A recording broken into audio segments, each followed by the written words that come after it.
Welcome to the Geek Den for issue 93 of our R2D2 build. Today we're going to be placing the battery pack housing and a circuit board housing as well. So we get the bracket, the battery pack bracket there, and we also get a circuit board cover, which will be fitted into our R2 today. So let's just take a little look inside the magazine and let's get started. So this is all we have to do today. There's not a lot, but it is it's going to be fiddly because we're going to have to be getting it inside our R2, so it's going to be a little bit of a... So what we need to do is to grab our circuit board we got way back in issue 52. It's one I think we were testing the sensors with and the legs, I do believe.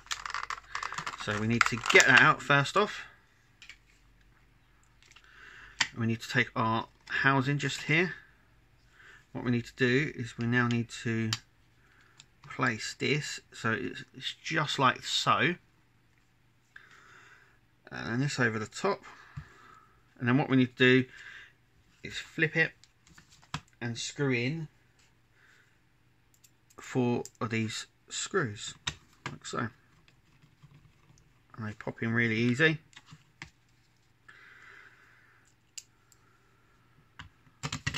Whoop, I say easy.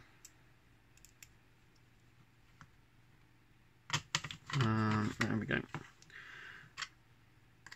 and there we have all 4 screws in and complete. You may notice that there's on the actual circuit board there's actually a panel here to stick. I think that's what we stuck the power into, and obviously we'll be sticking the power in a different way.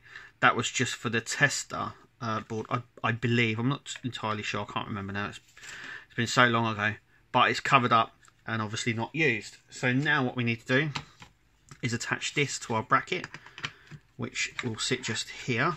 So make sure that these connector points are facing the ramp basically, and we're going to connect it just here with 2 more of these black screws.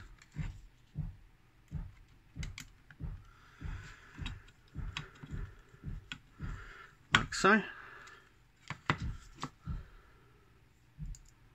And the last one. Now in the book it says to fit the battery bracket first and then do this. It's just easier to do it this way before starting to fiddle about within your R2. But the first part to go in will have to be this part, because I do believe this sort of sits over like so, over it inside. But the first things first is let's grab our R2 body and let's fit this bracket in. Okay, so inside our R2 looks hopefully like a little bit like mine. Now these wires have to come out through, they'll have to be pulled out just for the meantime, just through this gap here, and the same with the other wire as well. So let's just try and pull them out, so they're like so. It's giving us a little room. The power lead for our battery pack needs to go this way. That's already tied up, so that will be fine like that. And then this wire will need to go this way like so. Now is to fit this. So it needs to be at a slant slightly, and it needs to just fit in.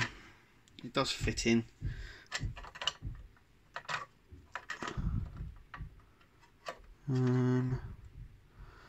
Just like so. Now I'm going to go ahead and screw that in. So I've gone ahead and done that. I'm not going to lie to you, it was a bit difficult to get the screws and that in, but I got there in the end. So the next part is to fit this. So this needs to go in like so, and then just needs to come out through this gap here and go like so. Make sure it's lined up at the back here, as you can see, and along the front section here. So now all it needs doing is securing in with a couple of the silver screws. Just before I show you what's coming in the next issue, I will point out that in the magazine it doesn't tell you to screw them in, but it's common sense really to get. I don't see why you wouldn't need to. I'm just going to show you. So it says to go ahead, and it says to fit the brace to the bracket in the square of the frame, and then screw the bottom of the bracket with 2, and that's it. So I don't know why you're not screwing these sections in. I've gone ahead and screwed them in anyway. Now if they need to come out, they're easy enough to come out, but I thought I'd just point out that in the book it doesn't actually say to secure it in, but I have anyway. So anyway, let's take the body of R2 a minute. Let's have a look in what's coming up with issue 94. We have the microcontrol unit, cable clips and fixing screws. Some more fixing screws. We have the microcontrol unit, which goes on to our bracket, I do believe, that we've got there. And obviously more fixing screws. So it doesn't look like there's a lot to do in the next issue, but I'm hoping that changes as we're coming nearer the end. Anyway, that is it for us here at the Geek Den. Remember to click to subscribe, and make sure you watch all of our videos because they're all good. And make sure you check us out on Twitter as well. And we'll hopefully see you at the next video.